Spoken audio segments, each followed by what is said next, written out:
टयलेटबो सुदों ओमफ्राय बिदिनो रुम क्लिन खालामनाय ओमफ्राय जोंखौथ' होजों बिदि फोरोङाखैमोन ना जोंखौहाय होजोंहाय बियो तो हेलो लोगोफोर बयखौबो फिन खनसे गोदान भिडिअ बरायबाय बे समाव नोंथांमोननि गेजेराव माखासे गोनांथार आपडेट शेयर खालामनो थाखाय नैबे भिडिअखौ लाबोलायबाय आसा खालामो नोंथांमोना भिडिअखौ जोबजासिम नायलाङाब्ला नोंथांमोना जेबो बुजिनाय नङा बेखायनो बे भिडिअआ जोबोद इम्परटेन्ट जागोन आरो जोबोद मिथियोब्ला नोंथांमोना जोबोद सोमोनांगोन आरो जोंनि बर' हारिनि गेजेरावनो मोनसे जाथाय जानाय बा जोबोद मोनसे गुबुंले थासारि तो नोंथांमोना जोबजासिम नायलां भिडिअखौ अब्लानो गासैखौबो फारि फारि बुजिगोन। तो लोगोफोर जोंनि बर' लाइमोनफोरनि गेजेराव सम सम ओरैबायदि माखासे जाथावै थासारिफोर जायफोर जाथाया सोमजिनाङा बेफोरबायदि जाथायखौ जों सम सम जाबाय थानायखौ नुनो मोनो। थारैनो नोंथांमोना ससियेल मिडियायाव गोबाङानो नुखाबाय जानांगौ फेसबुक बा इउटुबाव बा सोरबा बायदिया निउस पर्टेलनि गेजेरजोंबो नोंथांमोना नुदों जानांगौ जोंनि बर' लाइमोनफोर एक्ट्रिस बर' लाइमोनफोरखौ जे तेलेंगानायाव मोनसे नार्सनि कर्स होनो बा नार्स फोरोंनो होननानै सोलोंथाइ होनो होननानै सासे मिस्टार अन्थाइ गोरा होननाया चिरां काजोलगावनिफ्राय थगायनानै लांनानै माखासे बर' लाइमोनफोरखौ ओरैबायदि माने गाज्रि खामानियाव बा मोनसे हाउस किपिं कन्ट्राक्ट दा बेफोराव सोनानै हैदों आरो बेवहाय टयलेट सुहोनाय बा रुम सुहोनाय बेफोरबायदि गाज्रि खामानि मावहोनाय दा बेफोरबायदि माने सार्भिस खालामनायावसो बिथांमोनखौ माने रुम साफा खालामनाय बेफोरबायदि लेथ्रा खामानियावसो बिथांमोनखौ सोनानै हैदों आरो बेफोरबायदि थगायना लांनानै दा ओरैबायदि आसरित दा बेखौ मिथिनानै तेलेंगाना बड' वेलफेयार एस'सिएशन जाय बिथांमोनखौ नागिरनानै हमनानै लायबाय बा हमहैबाय बिथांमोनखौ सोंबाय बिथांनि सायाव गोबां बाथ्रा बुंबाय आरो बिथांमोना तेलेंगाना बड' वेलफेयार एस'सिएशन जाय बिथांमोना माखासे बाथ्राफोर फोरमायदों आरो जाय सिख्लाफोरखौ थगायनानै लांदों बा लाइमोनफोरखौ थगायनानै लांदों बैसोर लाइमोनफोरा मा होननानै फोरमायदों नोंथांमोना नैबे भिडिअ क्लिपनि गेजेरजों गासैखौबो नोंथांमोना फारि फारि मिथिगोन आरो माबायदि खामानियाव बिथांमोनखौ बाहायहैदों नोंथांमोना गासैखौबो मिथिनो मोनगोन। दा लोगोफोर आं गिबियावनो नोंथांमोननो फोरमायखानो नागिरदों जे सिख्लाफोरनि जे फेसखौ दिन्थिनाय जायाखै ब्लार खालामनाय जादों मानो होनोब्ला माखासे इउटुबनि बा ससियेल मिडियानि गोबां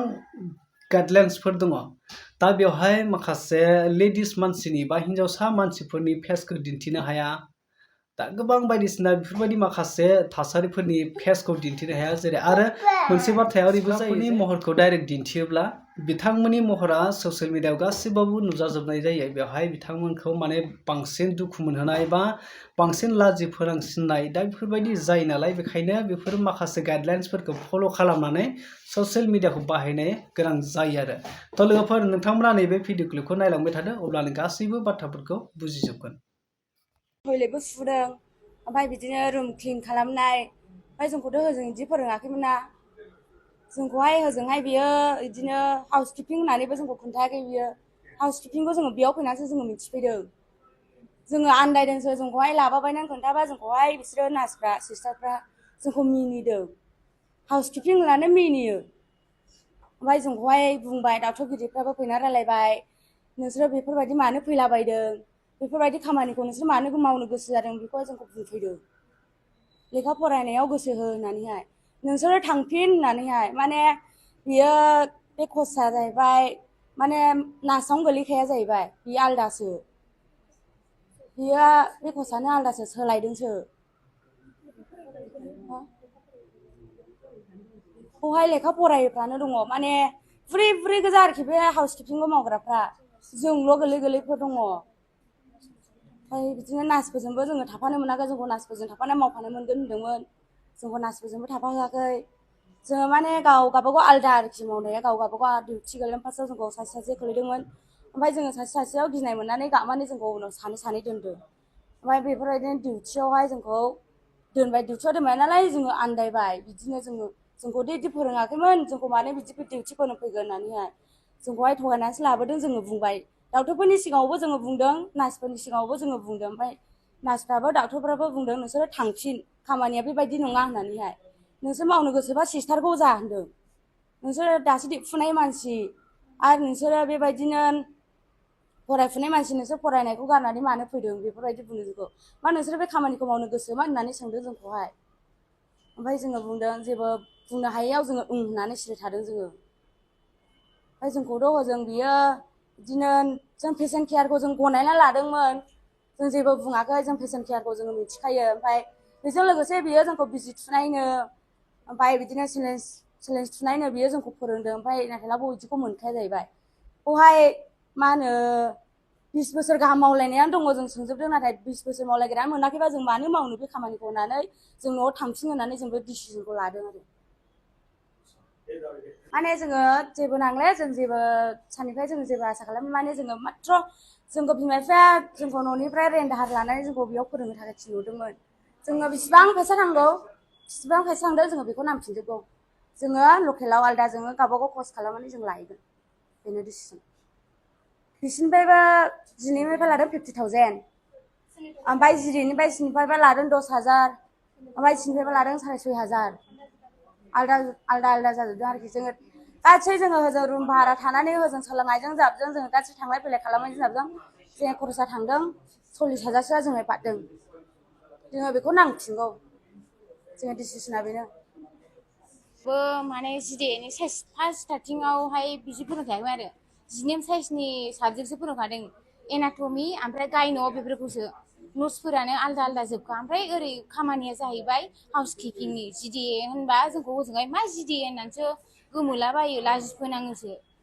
ओमफ्राय जोंहा बिदिनो सक जाबाय आरो हाउस किपिं लिरबाय नालाय ओमफ्राय हजोंहायथ' सेलाइन बिजि टिजि सार्टिफिकेटनि फारसेयाथ' जों 6 मास लादों नाथाय जिडिएनि मोनदों आरो मोननाया सार्टिफिकेटआव मोनाखै नङा मोनदों क्लासा जोंनावलाय 6 मास कमप्लिट जायाखै 5 मासल' जादों ओमफ्राय जोंखौ एगजाम होहोदों गावनि रुमावनो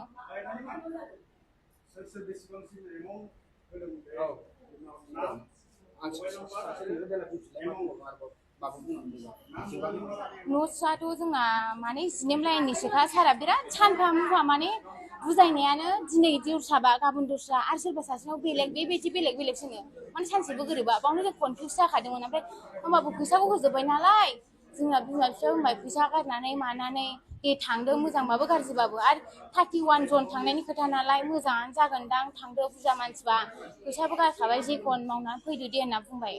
ओमफ्राय ओरैजाय खस्थ'आ बारा जाबाय नालाय जों सहायनो हायैनि दा बे डिसिसनखौ लानांगौ जाबाय आरो फैसाखौ सारा जोंखौ थांखांजोबनानैसो थाङो थाङा बे नोंसिनि खोथा होनदों आरो माने फैसाखौ लाजोबखांबाय नालाय ओमफ्राय उफायथ' गैला जोङो फैसा लाजाखांजोबनानै थांनांगौ होननानै बुंबाय ओमफ्राय इन्टारभिउखौबो जोंखौहाय सोरबा सप्तानै सोरबा मास मोननै सोरबा 1.5 मासाव जादों ओमफ्राय 6 मान्थ जादों होननानै बुंजोबदों ओमफ्राय इन्टारभिउखौबो जोंखौ इन्टारभिउ होनायनि सानसे सिगां क्लास लाग्रोदों ओमफ्राय नट्स लिरहोदों बेखौ इन्टारभिउआव बुं होननानै जेबो बुंनो नाङा इन्टारभिउखौ ओरैबो आं जा लिरना होदों बेखौ बुं होनना बुंदों सारा ओमफ्राय बेनो आंनि बुंनांगौआ फैसा लाखांनायनि उनाव बिदि बुंदोंबा नोङो फैसा लाखांनायनि उनाव नोंसोर थाङो थाङा बे नोंसिनि गोसोनि खोथा होनलायना माबादोंबा सिगिनाय रावै जोङो थारमाने थाङो थाङा बिदि नङा जों सिगाङावनो बुंखानाय अपसन होखानाय आरो आदा थारमाने जों अपसन होयो नोंसोरो थांनोबो हायो बेयावनो कमप्लिट खालाम नोंसोर कर्सखौ खालामदोंबा जोंना रुल दंखायो नोंसोर 6 मासखौ कमप्लिट खालामथारनांगोन बिनि उनाव जों सार्टिफिकेट इसु खालामगोन बिनि उनाव जोङो प्रेक्टिकेल हरगोन बिनि उनाव नोंसोर एक्सपिरियेन्स खालामबानो जाबाय लकेलावहाय आरो जुदि थांनो गोसोबा थांबानो जाबाय जोंहा बाहाय माने माबा गैया दा जोंनि तेलेंगाना बड' वेलफेयार एसोसिएशननिफ्राय जों बेखौनो जेनेबा बिथांखौ बिथोन होयो नेक्स्टआव जाहाथे जोंनि बयबो रावबो जोंनि हारिनि फंबाय बिनानावमोनखौ जाहाथे आलाय सिलाय खालामा जुदि मोजाङै मोजां जुदि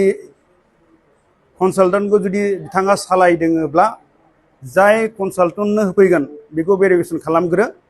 आरो बिदि जुदि भेरिफिकेसन गैयालासे जाहाथे बेफोरबायदि लाबोनानै एजेन्सिनो आगारना होनाङा मानो होनब्ला बिराद बेहाय सानसेजों सौहैया साननैजों सौहैया जोङो बिनि राव रोङा माब्ला मा जागोन खुनु बुंनो हाया जोंहा मैयासो जाना थांनाय जों मैयासो जोङो चिरां डिस्ट्रिक्टनि